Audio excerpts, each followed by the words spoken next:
Es bien sabido que en México hay cosas de las que no puedes hablar mal. La Virgencita de Guadalupe, la jefita de alguien más, la gastronomía mexicana, el América porque te asaltan. Pero por alguna razón los extranjeros piensan que ellos son inmunes a esto. Pero México nunca nos decepciona, gente. Cuando Richard Hart, chef británico, considerado uno de los mejores panaderos del mundo, según una coladera, habló mal del tradicional pan hecho en México, aprendió a la mala lo que es la verdadera venganza de Moctezuma. Según este buen hombre, nos hizo el favor de venir a México a instalar una panadería en la Ciudad de México. Porque claro, ¿qué sería de este país sin que alguien de fuera venga a enseñarnos cómo hacer las cosas? En su currículum suena bonito. Fue jefe de panadería en Tartine Bakery en San Francisco, una panadería con peso internacional. Y también creó su proyecto personal en Dinamarca, donde su concepto de masa madre se volvió popular y hasta abrió varias sucursales. Hasta ahí, todo chido, nada que reclamar.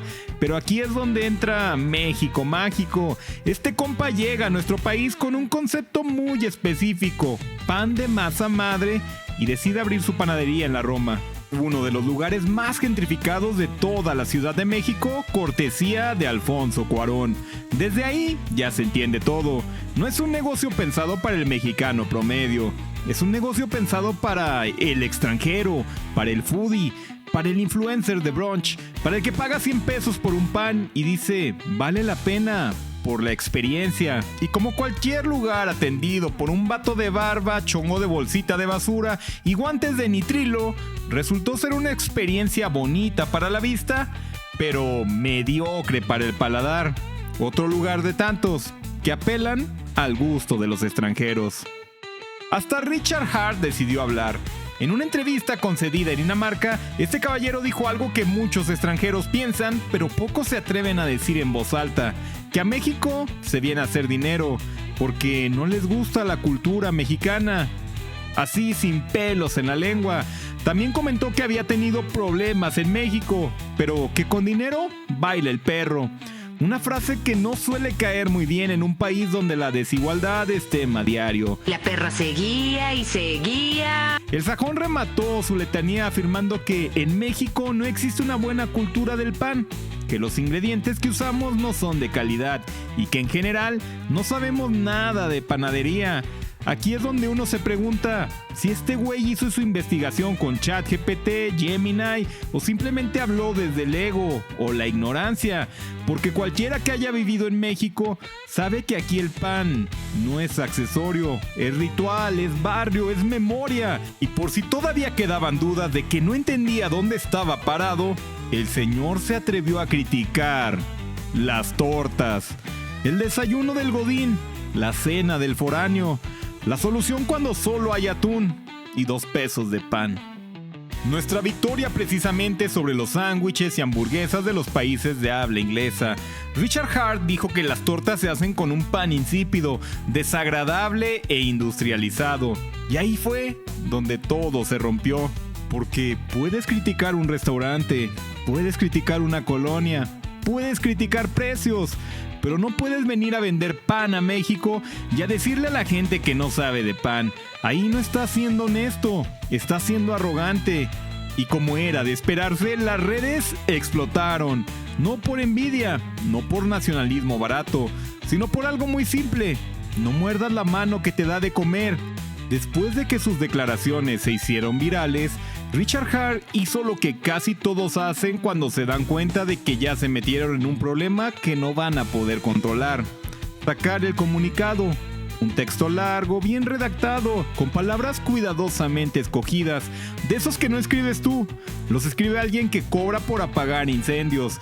En su disculpa, Hart dijo que sus palabras fueron malinterpretadas, que ama a México, que respeta la cultura mexicana, que admira la tradición del pan y que jamás quiso ofender a nadie.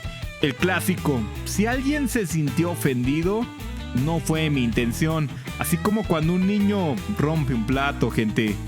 Mientras algunos decían, ya pidió perdón, déjenlo trabajar, otros empezaron a preguntarse algo muy simple. Si de verdad respetas una cultura, ¿por qué hablas de ella como si estuviera por debajo de ti? Y entonces vino el siguiente capítulo de esta novela absurda, Las protestas, nada violento, nada organizado, nada político. Protestas muy mexicanas. Personas parándose afuera de la panadería, gente llevando bolillos, videos en TikTok, sarcasmo, burla. El que se lleva con México se aguanta.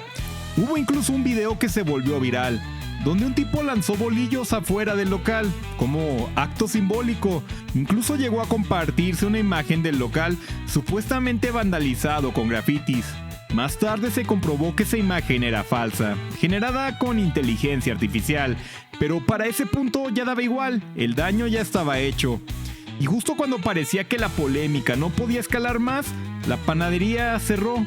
No por la funa, no por falta de clientes, no porque se hubiera quedado sin harina.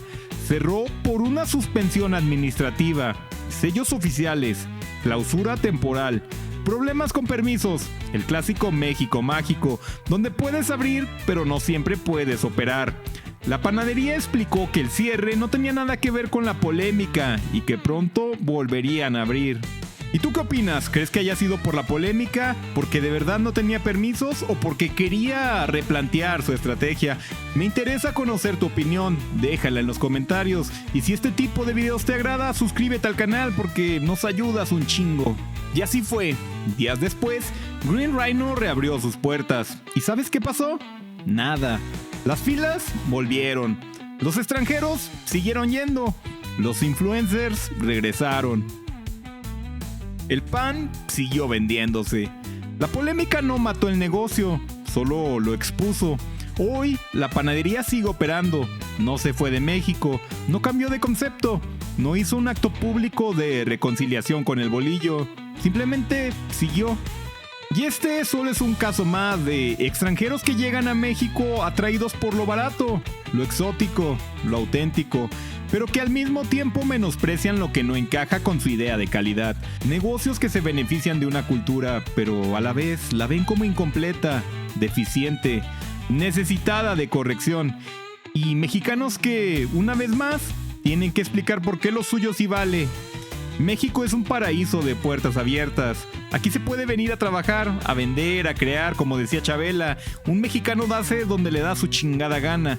Pero venir a mirar hacia abajo y desde el hombro, la tierra que te deja ser fértil, que te da de comer, esa masa no fermenta bien en ningún lado. Porque tristemente esto pasa en México una y otra vez y otra vez. Al punto que tenemos hasta un concepto de eso tan arraigado como vigente.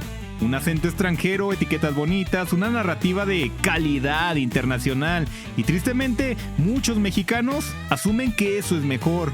Desde personajes como Ernesto Coppel buscando prohibir la música de banda en Mazatlán, hasta empresarios y políticos en Quintana Roo prohibiendo el ingreso de su propia gente a playas públicas. Todo por favorecer el gusto y la comodidad del extranjero, que pretende borrar nuestra cultura e imponer la suya. No se confundan, México puede tener malos hábitos, pero está en nosotros cambiarlos para bien, no el sustituirlos por los de los extranjeros. Tomemos lo bueno y démosle nuestro toque colorido y cálido. ¿Y tú? ¿Cuándo fue la última vez que fuiste a la panadería de tu colonia? No al lugar instagramiable, a la panadería de siempre, la que huele a pan desde las 6 de la mañana, la que no tiene stories, pero sí historia. ¿Cuándo fue la última vez que apoyaste un negocio local sin que nadie te dijera que era tendencia? ¿O solo consumimos lo nuestro cuando viene avalado por alguien de fuera? Porque mientras seguimos creyendo que lo extranjero es sinónimo de calidad, seguimos dejando morir lo que construimos nosotros. México no necesita que vengan a enseñarle cómo hacer lo que lleva siglos haciendo. Necesita que sus propios habitantes dejen de menospreciarlo. Esto fue Noticias What the Fuck. Si te late este tipo de reflexiones incómodas, suscríbete, deja tu opinión en los comentarios, sobre todo si no estás de acuerdo, y échale un ojo al video que te dejamos en pantalla. Aquí una muestra de cuando el mexicano se une para decirle al extranjero no, como cuando los revendedores de Costco con hambre de éxito tuvieron su porción de doble fracaso. Nos vemos, carnal.